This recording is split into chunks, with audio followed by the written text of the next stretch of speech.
प्रभु यीशु मसीह के मधुर और मीठे नाम से आप सभी को जय मसीह की। आज परमेश्वर के वचन में आप सभी का स्वागत है। परमेश्वर पिता आज अपने वचनों के द्वारा आप सभी को बहुत आयत से आशीष को दे। पिता परमेश्वर आज अपने वचनों के द्वारा आपसे बोले और बातचीत करें। हम आज लूका पहला अध्याय और उसके 20 को देखेंगे, जहाँ स्वर्गदूत इस प्रकार से जकरिया से कहते हैं, देख, जिस दिन तक ये बातें पूरी ना हो उस दिन तक तू मौन रहेगा और बोल ना सकेगा, इसलिए कि तूने मेरी बातों को जो अपने समय में पूरी होगी प्रतीति ना की। मेरे प्रियो, आज हम परमेश्वर के वचन से कुछ बातों को सीखेंगे। परमेश्वर ने जो वचन को दिया उसका पूरा होने का एक समय है। और यहाँ जकरिया जिब्राइल सरदूत जब उसके पास आकर एक संदेश को देता है, उसके बुढ़ापे में एक पुत्र होगा, तो उसके ऊपर वो अविश्वास करता है।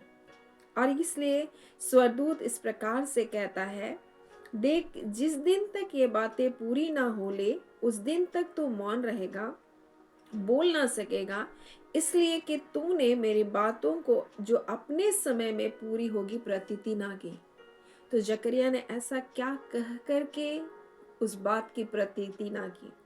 हम कुछ बातों को आज परमेश्वर के वचन से देखेंगे और इस बात को भी देखेंगे कि परमेश्वर अपने समय में अपने कार्य को पूरा करता है।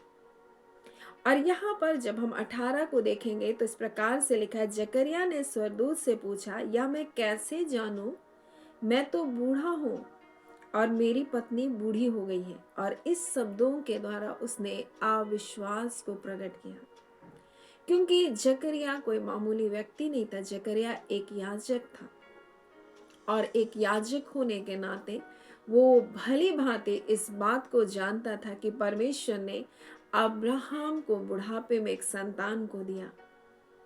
और अब्राहम को जब बुढ़ापे में संतान को दिया, इस बात को जानकर निश्चय जकरिया भी प्रार्थना करता था, परमेश्वर आपने अब्राहम को बुढ़ापे में संतान को दिया, मुझे भी तू बच्चे को दे। हाँ, कई बार हम ऐसा प्रार्थना करते हैं कि प्रभु हमारे जीवन में उसके जीवन के जैसा आशीष को दे, उसके जैसा आशीष दे। हम किसी व्यक्ति को, परमेश्वर के दास और दासी को देख करके हम ऐसे प्रार्थना करते हैं, हम ऐसी प्रार्थनाओं को मांगते हैं। लेकिन कई बार जब हमारे जीवन में कुछ परेशानी आती तो हम परमेश्वर से सवाल करते हैं, परमेश्वर ऐसा क्यों हो रहा है? आपने उस व्यक्ति के जैसा तो मुझको ऐसा आप बढ़ाइए, आप बोल रहे हैं, लेकिन आप उस व्यक्ति ने कैसे अपने रास्ते को तय किया, कैसे कठिनाई से होकर गुजरा, आप नहीं जानते।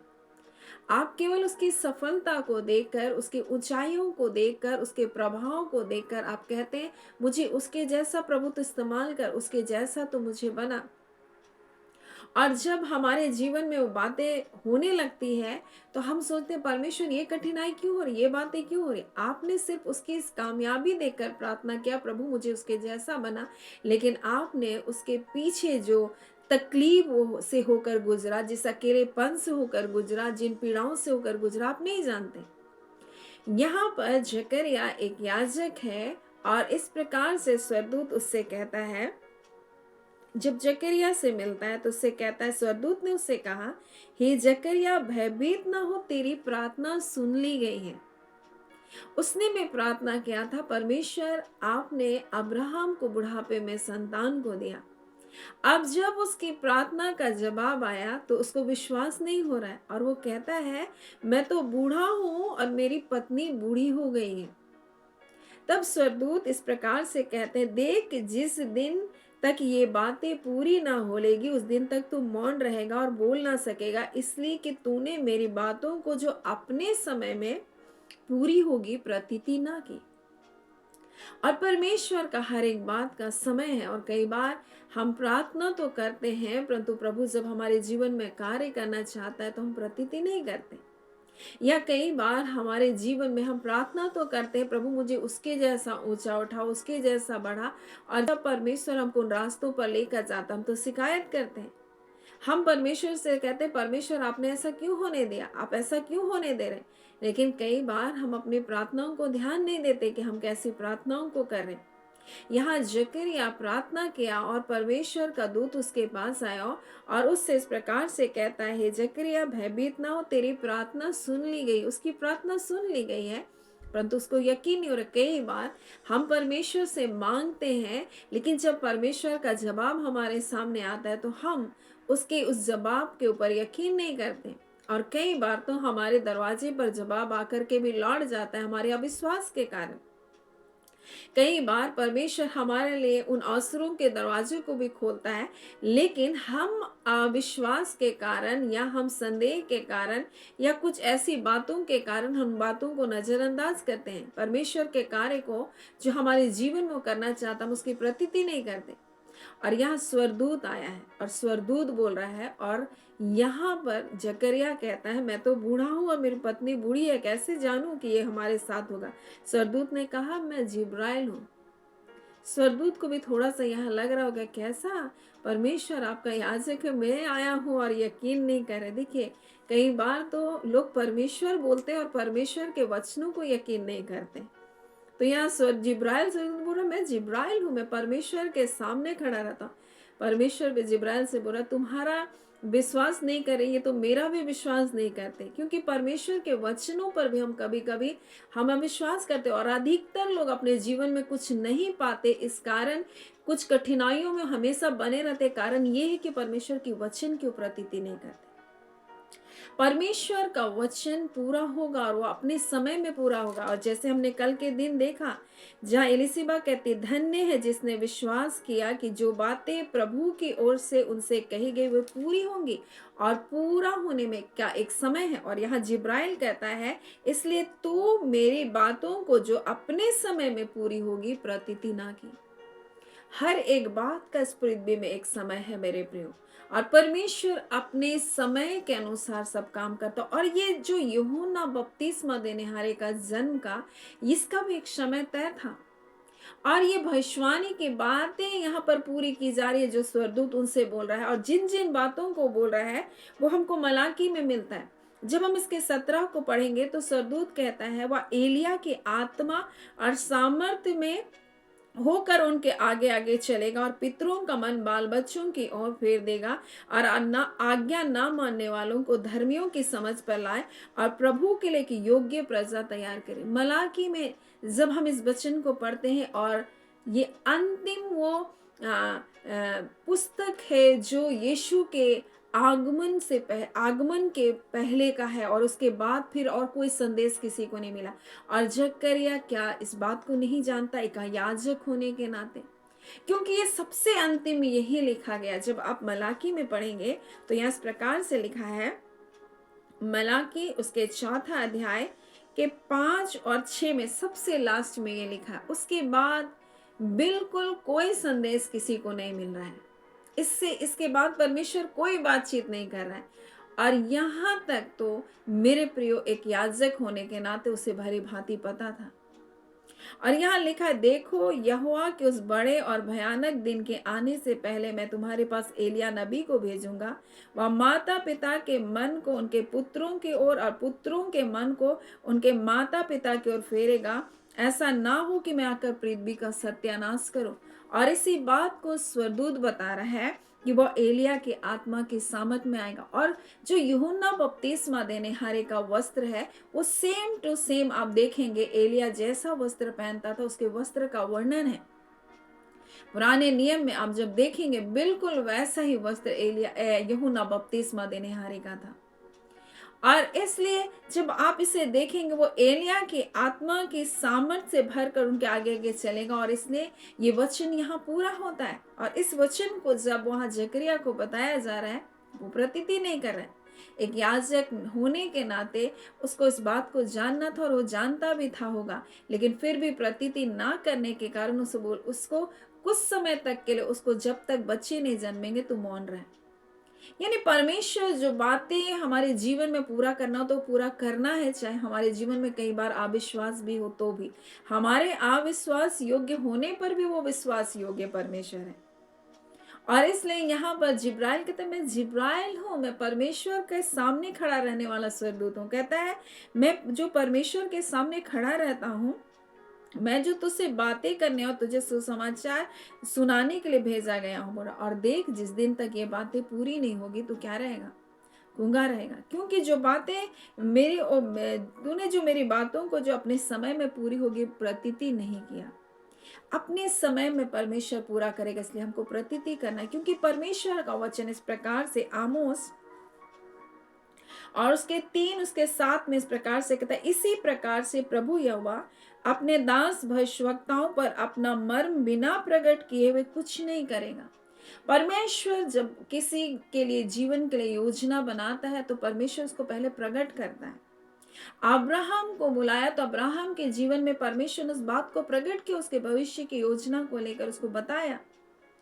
यूहन्ना बपतिस्मा देने हारे से का जन्म होने से पहले उसके बारे में भविष्यवाणी की गई। कुंवारी मरियम को एक मां बनने से पहले उसके भविष्यवाणी की गई। कई पहले भविष्यवक्ताओं ने इस बारे में बताया। हम पतरस के जीवन को देखते हैं, जब उसके द्वारा परमेश्वर अपनी कलीसिया की स्थापना करने वाला था, तब यीशु ने उसके जीवन की बातों को उसके ऊपर प्रकट किया। वो कैसे मृत्यु को, कौन कैसे मृत्यु से मरेगा, कौन कैसे परमेश्वर के कार्य को करेगा, सब कुछ यीशु मसीह ने बताया।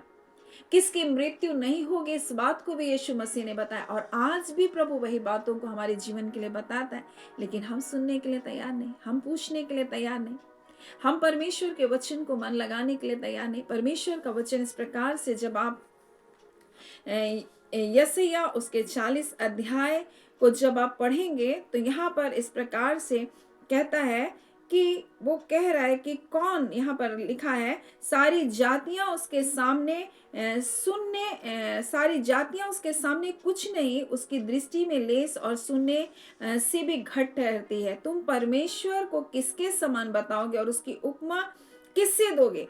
फिर वो कहता है, क्या तुम नहीं जानते? क्या तुम्हें नहीं सुना? क्या तुमने आरंभ से नहीं बताया गया? क्या तुमने पृथ्वी की नींव पड़ने के समय से का विचार नहीं किया? मेरे प्रियो, परमेश्वर का वचन कहता है वो बड़े बड़े हाकिमों को तुच्छ कर देता है। वो सब बातों को पहले से जानता है, और आने वाली घटनाओं को कौन बता सकता है? इस बात को परमेश्वर का वचन कहता है सिर्फ वही है जो आने वाली बातों को बता सकता है। और यहाँ इस प्रकार से लिखा है, इसलिए तुम मुझे किसके समान बताओगे कि मैं उसके तुल्य ठहरूं? या पवित्र का यह वचन है, अपनी आंखें उठाकर देखो, किसने इनको सृजा? इन गणों को गिन गिन कर निकालता है और उन सबको नाम ले लेकर बुलाता है। वह ऐसा सामर्थी और अत्यंत बली है कि उनमें से कोई बिना आए नहीं रहता। और यहाँ पर परमेश्वर अपने वचन के द्वारा हमें बताना चाहता है वो परमेश्वर कितना महान है। और परमेश्वर आने वाली सब बातों को जानता है। उसके सामने सब जातियां शून्य और लेस के समान है। मेरे प्रियो, कुछ नहीं के समान है। हम परमेश्वर की तुलना किसी भी चीज से नहीं कर सकते, क्योंकि परमेश्वर इतना सामर्थी है मेरे प्रियो कि वो उन तारों का नाम ले लेकर पुकारता है, और वो बिना आए नहीं रुक सकती मेरे प्रियो। और आप और हम क्या जानते हैं, हम जिस गैलेक्सी में रहते हैं उसमें कितने तारे हैं? क्या हम उन तारों की गणना कर सकते हैं? जब हम एक गैलेक्सी जिसमें हम रहते हैं उनके तारों की गणना नहीं कर सकते, तो आप सोचिए कितने ट्रिलियंस गैलेक्सी इस पृथ्वी पर मौजूद हैं। सिर्फ एक गैलेक्सी के तारे को हम गिन नहीं सकते, सोचिए। लेकिन फिर भी वो परमेश्वर की महानता के ऊपर हम शक करते हैं, हम उसकी योजना के ऊपर शक करते हैं। वो परमेश्वर के बारे में हम कई बातों को बिना सोचे समझे हम बोल देते हैं। वो महान परमेश्वर है, और वो जो बात को बोलता है वो अपने समय में पूरा होता है। और जब परमेश्वर ने इस बात को बोला कि एलिया के आत्मा के सामर्थ में होकर के वो आएगा, और जो भटके हैं उनको क्या करेगा? प्रभु के मार्ग में लेकर आएगा। और इस वचन को स्वर्गदूत बोल रहा है, तो जकरिया यहाँ पर सोच में पड़ गया होगा, ये कैसे बात हो रहा है, और मैं तो बूढ़ा हूं। कई बार हम भी प्रभु की बातों को सुन करके हम भी ऐसे अविश्वास होते हैं, परंतु परमेश्वर का वचन कहता है कि धन्य है वे जो उसकी बातों के ऊपर विश्वास करते हैं, उनके कही हुई बातों के ऊपर यकीन करते हैं। मेरे प्रिय, यहाँ लिखा है कि जिस धन्य है वो जो विश्वास किया, क्योंकि परमेश्वर का अपने वचन को पूरा करता है, अपने समय में पूरा करता है। और परमेश्वर ने जो जो वचन अब्राहम को दिया, उस अब्राहम से जैसे प्रतिज्ञा को किया, परमेश्वर ने बिल्कुल वो पूरा कर रहे हैं। और यहाँ पर इसलिए मरियम कहती है कि उसने अपने सेवक इज़राइल को संभाल लिया, और लिखा है कि संभाल लिया कि अपनी उस दया को स्मरण करे जो अब्राहम और उसके वंश पर सदा रहेगी। जैसा उसने बाप दादों से कहा था, उस वचन को परमेश्वर ने क्या किया? पूरा किया। और कैसे पूरा किया परमेश्वर ने? परमेश्वर ने, जब हम उत्पत्ति उसके 17 अध्याय को जब हम देखेंगे, तो यहाँ पर इस प्रकार से लिखा हुआ है, 17 के 7 में, मैं तेरे साथ तेरे पश्चात पीढ़ी पीढ़ी तक तेरे वंश के साथ भी इस आशय से युग युग की क्या करता हूँ? वाचा को बांधता हूँ। और वो कहता है इस प्रकार से कि मैं तेरे साथ तेरे पश्चात तेरे वंश का भी मैं परमेश्वर रहूंगा। परमेश्वर अपनी प्रतिज्ञाओं को स्मरण किया, और जिस प्रकार से उन्हें राजा दाऊद से प्रतिज्ञा किया, तेरे एक राज्य गद्दी में विराजने वाला हमेशा बना रहेगा। और इसलिए यहाँ पर इस प्रकार से लिखा हुआ है, यहाँ पर लिखा है कि प्रभु परमेश्वर उसके पिता दाऊद के सिंहासन उसको देगा, और वह याकूब के घराने पर सदा राज्य करेगा, और उसके राज्य का अंत नहीं होगा। और परमेश्वर का वचन जो है वो अपने समय में क्या होता है? पूरा होता है। और ये पूरा होने का समय था मेरे प्रिय। उसी प्रकार से परमेश्वर ने जो प्रतिज्ञा, जो वचन को दिया, हम उसको थाम कर रखें, और परमेश्वर अपने समय में उसको पूरा करेगा। परमेश्वर अपने प्रतिज्ञाओं को पूरा करने के लिए विश्वास योग्य है। और यहाँ पर इसलिए स्वर्गदूत उससे कहता है कि मेरी बातें जो अपने समय पर लिखा है पूरी होगी, प्रतीति उसने नहीं की, परंतु हम प्रतीति करने वाले बने। परमेश्वर की बातें अपने समय में पूरी होती है, और हर एक मनुष्य के लिए परमेश्वर ने योजना बनाया। उसने पतरस के लिए एक योजना बनाया, उसने उन चेलों के लिए एक योजना बनाया। परमेश्वर ने कहा, मैं जो कल्पनाएं मैं तुम्हारे विषय में करता हूँ हानि की नहीं वरन लाभ के लिए है, और अंत में मैं तुम्हारी आशा को पूरा करूंगा। परमेश्वर ने आपके लिए भी योजना बनाई, हर व्यक्ति के लिए योजना बनाई। आप ऐसे ही थोड़े पृथ्वी में आ गए हैं, आप ऐसे जीवन को जीने के लिए नहीं बुलाए गए हैं मेरे प्रियो, परंतु एक योजना के तहत आप बनाए हैं। लेकिन जब आप परमेश्वर के पास आएंगे, आप उनसे पूछेंगे, तभी वो आपको जीवन में प्रकट करेगा। परमेश्वर हर एक व्यक्ति के लिए अलग अलग योजना बनाए हैं। आपकी बुलाहट अलग हो सकती है, परमेश्वर अलग तरीके से आपको इस्तेमाल कर सकता है। जरूरी नहीं है कि हर एक लोग वचन प्रचार करे, जरूरी नहीं है कि लोग केवल सेवा के कार्य में रहे। अलग तरीके से परमेश्वर आपको इस्तेमाल कर सकता है, अलग जगहों में, अलग पदवी में, अलग अलग स्थान में रहकर अपने नाम की महिमा को प्रकट कर सकता है। अब्राहम कोई परमेश्वर का वचन का प्रचारक नहीं था, लेकिन उसका जीवन ही प्रचार था। उसका विश्वास के द्वारा परमेश्वर ने क्या किया? सारे भूमंडल के सारे कुल के लोगों को क्या दिया? आशीष दिया। उसका जीवन ही एक प्रचार था। आपका जीवन, आपकी आशीष, आपकी भलाई लोगों के जीवन में प्रचार का काम करेगी। आपकी बुलाहट अलग हो सकती है, और हमें इस बात को पूछने की आवश्यकता है, परमेश्वर के पास जाने की आवश्यकता, और परमेश्वर से पूछने की आवश्यकता है, परमेश्वर आपने मुझे किस उद्देश्य से बुलाया? मेरे जीवन के लिए आपकी क्या योजनाएं हैं?